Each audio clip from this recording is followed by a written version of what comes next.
জয়গুৰু শংকৰ। আমাৰ বৰ্তমান এতিয়া ভাগৱত পাঠ চলি আছে তিনিদিনীয়া কাৰ্যসূচীৰে। এই তিনিদিনীয়া কাৰ্যসূচীৰে আজি দ্বিতীয় দিন, কাইলৈ সমাপ্ত হ'ব। গতিকে আমাৰ ৰাইজৰ সহায় সহযোগী আমি পাইছোঁ। দ্বিতীয়তে আমাৰ নামঘৰ ভাগি আজি প্ৰায় ছমাহৰ ভিতৰত আমি কমপ্লিট কৰিবলৈ সক্ষম হৈছোঁ। চৰকাৰৰ ফালৰ পৰা আমাক 3 লাখ টকা দিছিল, কিন্তু সেই 3 লাখ টকা আমি আজি উভতি নাপালোঁ, 1.5 লাখ টকাহে পাইছোঁ। গতিকে আমাৰ ৰাইজৰ সহায় সহযোগিতাৰে আমি নামঘৰ ভাগি সম্পূৰ্ণ কৰিবলৈ সক্ষম হৈছোঁ। গতিকে মই ইয়াকে ক'লোঁ আৰু মোৰ ভাইটি শ্ৰী মুকুল তামুলী ফুকনে এই বিষয়ে দুআষাৰ ক'ব। হয়, আচ্ছা, এই আমাৰ চাপৰমুখ ভকত গাঁৱৰ নামঘৰত এই আজি 3টা বছৰে আমাৰ এইদৰে ভাগৱত পাঠ চলি আছে। আৰু আগৰ বছৰৰ দৰে এই বছৰো আমি 3দিনীয়া কাৰ্যসূচীৰে এই ভাগৱত পাঠ আমি অনুষ্ঠিত কৰি আছোঁ। ইয়াতে আমি এই গাঁৱত এতিয়া ইয়াতে বাহিৰত যিবিলাক আছে, আমাৰ গাঁৱৰ পৰা বাহিৰত যিসকল মানুহে কৰ্মৰ ক্ষেত্ৰতে হওক, কোনোবা স্থায়ী হিচাপে বাহিৰত আছে, সকলোবিলাক এই উৎসৱলৈ, এই ভাগৱত পাঠলৈ আমাৰ গোটেই গাঁৱৰ মানুহবিলাক ইয়াতে গোট খায়। সেইকাৰণে এটা খুব ভাল এটা পৰিৱেশৰ সৃষ্টি হয়। আৰু এই নামঘৰ ভাগ নিৰ্মাণৰ ক্ষেত্ৰত আমাৰ সকলোৰে ইয়াৰ সহযোগিতা আমি পাইছোঁ। আৰু চৰকাৰৰ ফালৰ পৰাও আমি নোপোৱা নহয়, কিছু পাবলগীয়া আছে। আৰু ৰাইজৰ অনুদানেৰে, আমাৰ গাঁৱৰ অনুদানেৰে, অৰিহণাৰে আমি এই নামঘৰ ভাগ, আমি হৰি মন্দিৰ ভাগ আমি নিৰ্মাণ কৰি উলিয়াইছোঁ। ধন্যবাদ। নমস্কাৰ।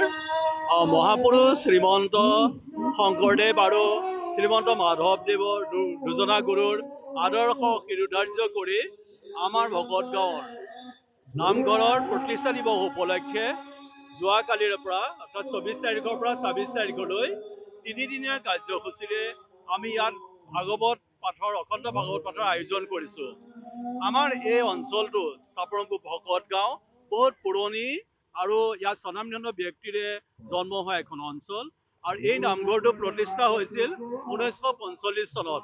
তেতিয়াৰ পৰা বিকশিত হৈ এই আমাৰ সমগ্ৰ অঞ্চলৰ, আমাৰ গাঁৱৰ জ্যেষ্ঠ কনিষ্ঠ সকলোৱে লগ লাগি এই অনুষ্ঠানটো সুন্দৰভাৱে সজাই পৰাই তুলিছে। ইয়াত আমাৰ অগ্ৰজসকলো আছে, তেখেতসকলৰ অৰিহণা সৰ্বাধিক। আৰু আমি মহাপুৰুষৰ শ্ৰীচৰণত আগস্থান দি তেখেতৰ শ্ৰীচৰণত সৰুগত কৰি আমি মহাভাগৱতৰ আয়োজন কৰিছোঁ। কাৰণ কোৱা হয়, শাস্ত্ৰৰো উত্তম গীতা ভাগৱত, ধৰ্মৰো উত্তম নাম, আৰু কলিযুগত হৰিনামেই শ্ৰেষ্ঠ বুলি কোৱা হয়। আৰু ভাগৱত যিহেতু শ্ৰেষ্ঠ গ্ৰন্থ, ইয়াত আমি শ্ৰীকৃষ্ণ আমি চৰ্চা কৰিছোঁ। আমাৰ এই বাতাবৰণটো অতিকে শুদ্ধ হৈ পৰিছে। এই অনুষ্ঠানটি বিভিন্নজনৰ অহোপুৰুষাৰ্থ চেষ্টাৰ বলতে আজি এই ৰূপ পাইছেহি। আৰু ইয়াত বিশেষত প্ৰত্যেকজনেই দান বৰঙণি দিছে। ইয়াত থকা ল'ৰা ছোৱালী বোৱাৰী সকলোৱে হাতে কামে লাগিছে অনুষ্ঠানটো কৰিবলৈ। আৰু সৌভাগ্যবশতঃ আমি চৰকাৰৰ ফালৰ পৰাও কিছু ইয়াত আমি ধনৰাশি পাইছোঁ। এই ধনৰাশিৰে আমি কিছু কাম আগবাঢ়িছোঁ।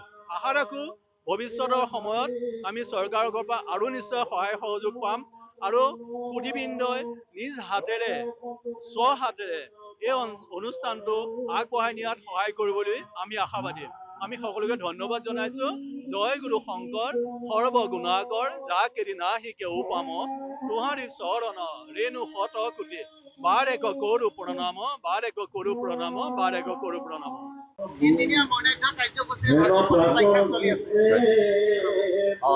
সকলোকে নমস্কাৰ জনাইছোঁ। জয় গুৰু শংকৰ সৰ্বগুণাকৰ, যাক এৰি নাহি কেও পাম, তোহাৰি চৰণে ৰেণু শত কোটি, বাৰে কৰোঁ প্ৰণাম, বাৰে কৰোঁ প্ৰণাম। বৈকুণ্ঠৰ কল্পতৰু মহাভাগৱত শাস্ত্ৰ আজি 3দিনীয়া বনাই থোৱা কাৰ্যসূচীৰে চাপৰমুখ আমাৰ ভকত গাঁও নামঘৰৰ পৰা আয়োজন হৈছে। আজি 2য় দিনৰ কাৰ্যসূচী। ইতিমধ্যে ভাগৱত পাঠ আৰু ব্যাখ্যা চলি আছে। ইয়াত সমূহ চাপৰমুখবাসী ৰাইজে সহায় সহযোগিতা আগবঢ়াইছে। আৰু প্ৰতিজন ভকত বৈষ্ণৱে ভগৱন্তৰ কৃষ্ণৰ প্ৰেম আৰু যি ভাগৱত শুকৰ মুখে, শুকমুনিৰ মুখেৰে গোটেই পৃথিৱীত বিয়পি পৰিল, সেই ভাগৱত ইতিমধ্যে সুন্দৰ আৰু সাৱলীলভাৱে শ্ৰদ্ধাৰ পাঠক বাপসকলে ব্যাখ্যাকাৰকসকলে সকলো ভকতক ঈশ্বৰৰ প্ৰতি প্ৰেম, ঈশ্বৰ আৰু ঈশ্বৰৰ যে আমাৰ পৰম গতি প্ৰদান কৰিব সেই বিষয়ে আলোকপাত হৈছে। গতিকে সমূহ ৰাইজৰ উপস্থিতি অনুষ্ঠানটো আটকধুনীয়া হৈছে। আমি সকলোকে পুনৰবাৰ এই অনুষ্ঠানলৈ সকলোকে স্বাগতম জনাইছোঁ আৰু আমি নিজেও এই অনুষ্ঠানত আনন্দিত হৈছোঁ।